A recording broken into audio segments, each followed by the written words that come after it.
8e de Ligue 1, l'EM s'enfonce doucement dans le ventre mou du classement. Pour Christophe Dugarry et Éric Dimeco, deux anciens Marseillais, la situation de l'équipe phocéenne est préoccupante. Aubameyang et l'EM traversent une saison difficile. 5. C'est le nombre de matchs sans victoire en championnat pour l'Olympique de Marseille depuis fin décembre. Vendredi dernier, le club phocéen a été accroché à domicile par Metz, 1-1, 17e de Ligue 1, et confirmé la tendance du moment, l'EM ne sait plus gagner. Surtout, les Marseillais ne montrent pas grand-chose d'enthousiasmant sur le terrain.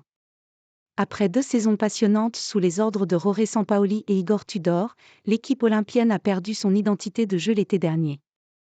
Ni Marcelino ni Gennaro Gattuso n'ont su imposer un style à leur équipe comme avaient pu le faire l'Argentin et le Croate.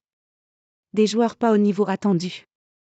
Pour Christophe Dugarry, passé par Marseille entre 1998 et 2000, les joueurs sont les principaux fautifs. Je vois des joueurs limités, a lancé le champion du monde 1998 sur RMC. Ce match face à Metz n'a fait que confirmer ce que je pense depuis le début. Les joueurs sont d'une maladresse affligeante. Ce n'est pas la faute de Gennaro Gattuso, même pas de Pablo Longoria, ce sont des joueurs professionnels avec de gros salaires. Les joueurs ne sont pas à la hauteur. C'est bien beau de faire des déclarations en début de saison.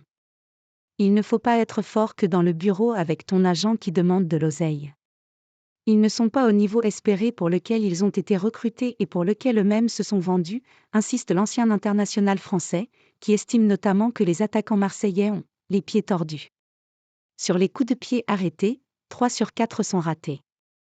Je ne vois pas le truc de base, les contrôles dans le sens du jeu ne sont pas bons, soupire-t-il.